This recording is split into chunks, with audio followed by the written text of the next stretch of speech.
Continuando con nuestra ruta de ciberseguridad, vamos a hablar sobre los vectores de ataque. ¿Qué es un vector de ataque? Bueno, básicamente, un vector de ataque es todo tipo de mecanismo que podría llegar a utilizar un ciberdelincuente para poder atacarnos. Entonces, normalmente hay algunos más utilizados que otros. Uno de los casos más comunes de uso de vectores de ataque es el del phishing. Recordemos que el phishing casi siempre se asocia con correo electrónico, pero esto es un error. Normalmente el phishing está relacionado con comunicaciones que contengan información falsa, contenido malicioso, ya sea un correo electrónico, ya sea una llamada telefónica, un mensaje de texto. Normalmente el phishing está relacionado con un canal de comunicación que se utiliza pues con un contenido malicioso. Entonces normalmente un delincuente, por ejemplo, podría escoger uno de los más efectivos, el correo electrónico. Un correo electrónico enviado a una víctima donde pues el delincuente ha investigado previamente un poco acerca de la compañía, cómo es su imagen, su logo, etcétera, y crea, por ejemplo, pues un correo electrónico relativamente viable, digamos relativamente creíble. Desafortunadamente, el delincuente tiene muy fácil el lograr capturar información creíble de una compañía. Nada más tiene que visitar su sitio web, mirar cuáles son sus colores y pues revisar cuáles serán los correos electrónicos correspondientes a esa empresa. Un delincuente, por ejemplo, hace una investigación en LinkedIn, algo como esto.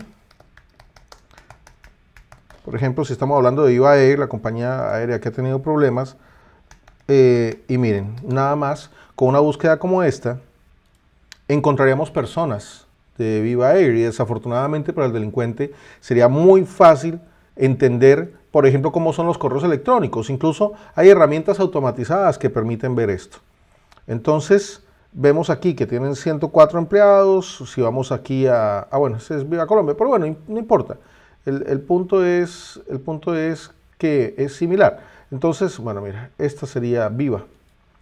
Mira, 1221 empleados, aquí se ve personas. Entonces aquí nos va a mostrar pues una serie de personas que trabajan en la compañía. ¿Ven? Entonces, por ejemplo, Carolina Castro.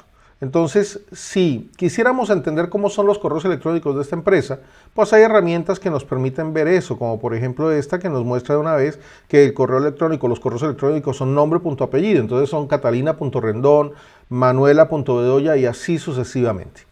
Entonces el delincuente ya tiene gran parte de la información que requiere. Lo único que tiene que hacer luego es crear un correo electrónico creíble con la información que ya recabó y que pues lleve a una página web relativamente similar a la verdadera y de esa manera pues engañar a la potencial víctima, desafortunadamente.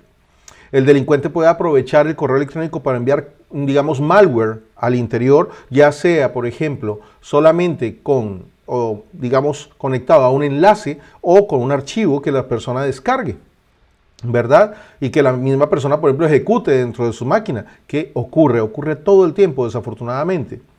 Y bueno, podría también tratar de recabar información personal de la víctima. Esto todo a través del phishing, de un correo falso en este caso. Entonces, ¿qué pasa? El delincuente podría llegar a acceder a mucha información, como por ejemplo contraseñas. La demostración que vamos a hacer en un momento está relacionada con la captura de contraseñas. Entonces, ¿cómo funcionaría? Pues bueno, relativamente simple, desafortunadamente. Entonces, tenemos acá, vamos a separar dos máquinas. Tenemos aquí al lado derecho una máquina que va a hacer las veces de víctima. Al lado izquierdo tenemos la máquina del atacante. El delincuente solamente tiene que enviar un correo electrónico a la víctima, de esta manera, y vemos que a la víctima, si refresco, miren, ya le llegó, y le llegó a la bandeja de entrada, como pueden ver. Entonces, si visitamos, por ejemplo, este correo electrónico, si lo revisamos, miren, el correo que aparece desafortunadamente, aparece bien, miren, catalina.rendon@vivaair.com, que es el mismo dominio real de la compañía. No es que el delincuente haya hackeado el dominio de la empresa, no, es una suplantación, pero como ven queda bien hecha. Entonces, desafortunadamente, para una víctima es muy difícil de detectar si es un engaño o no. Por eso tenemos que estar tan pendientes, tan atentos a los signos que nos pueden indicar que es un correo falso, como por ejemplo que no nos escriban bien nuestro nombre, que nos hablen de algo que no sabemos, que nos entreguen adjuntos o nos envíen adjuntos que normalmente nunca nos envían, etc. Entonces miren, aquí por ejemplo tenemos un supuesto documento que en realidad pues no es un PDF.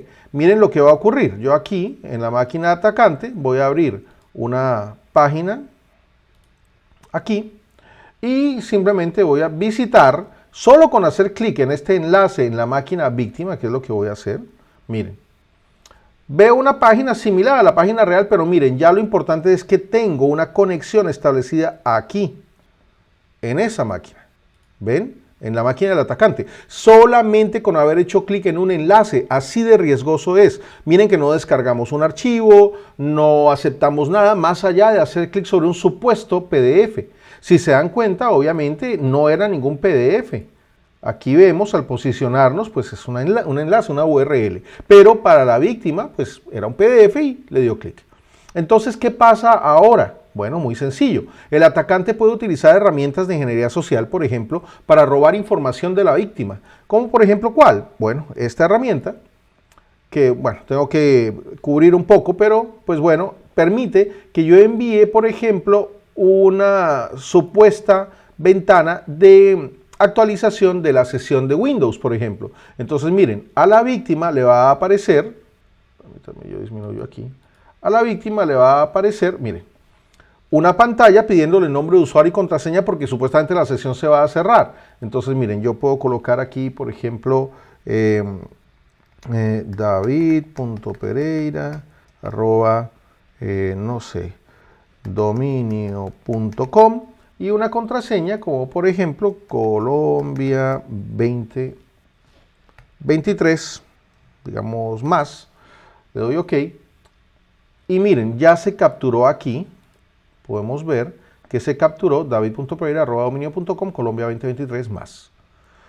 Muy fácil para el delincuente, desafortunadamente para, digamos, para el criminal es sencillo hacer esto.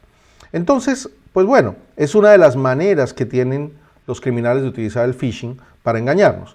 Ahora bien, recordemos que nos pueden robar información adicional, por ejemplo, de la compañía. Ya ustedes ven que es relativamente simple para el delincuente, ya teniendo una comunicación con la víctima, pues continuar el engaño. Una de las cosas que hacen los ciberdelincuentes actualmente es infectar con ransomware la máquina de la víctima, ya sea, por ejemplo, engañándola para que descargue un archivo y lo ejecute, por ejemplo, o una técnica similar a la que acabamos de utilizar. Entonces, miren, ya yo voy a aumentar un poco el tamaño de la máquina víctima aquí, para que vean un poco lo que va a ocurrir y lo que puede ocurrir cuando una persona se infecta con un malware, por ejemplo. Entonces, un malware de tipo ransomware, desafortunadamente, es muy riesgoso. Les voy a mostrar, tenemos acá la máquina víctima y, por ejemplo, digamos que descargó un archivo como este que se llama extracto bancario y lo abrió, simplemente lo ejecutó. Miren lo que va a ocurrir ahora. Miren, comienza a llenarse de archivos el escritorio y si esperamos un poco más va a haber un momento en que recibimos una pantalla que nos dice que los archivos se cifraron. Miren, ya todos estos archivos importantes están cifrados, ya no tenemos acceso. Si ustedes se habían dado cuenta, había algunos archivos que podíamos visualizar antes en el escritorio, ya no podemos visualizarlos. Miren, todos son como hojas en blanco. Y ahora pues nos va a aparecer un mensaje diciéndonos que debemos pagar alrededor de $300. Miren, aquí está, que tenemos alrededor de 6 días para pagarles. Entonces, pues bueno. Perdón, tenemos 3 días para pagarles y que en 6 días borran nuestra información definitivamente. Entonces tenemos que pagar $300, como pueden ver acá, para poder recuperar nuestra información. Eso es un ataque de ransomware, así de grave es, así de peligroso es. Por eso debemos proteger nuestras compañías, debemos proteger nuestra información, porque este tipo de ataques ocurren todos los días. Y como ven, para el cibercriminal es relativamente fácil ejecutarlos. Entonces el riesgo es real, por eso debemos protegernos y estar alerta. Entonces, como ven, pues el ransomware normalmente piden un rescate, por eso se llama ransomware, porque ransomware es decir rescate, pedir rescate cuando por ejemplo alguien está secuestrado. Pues bueno, recuerden que en SecPro somos tu equipo de ciberseguridad. Be safe, be secure, be smart. Nos vemos en el siguiente video.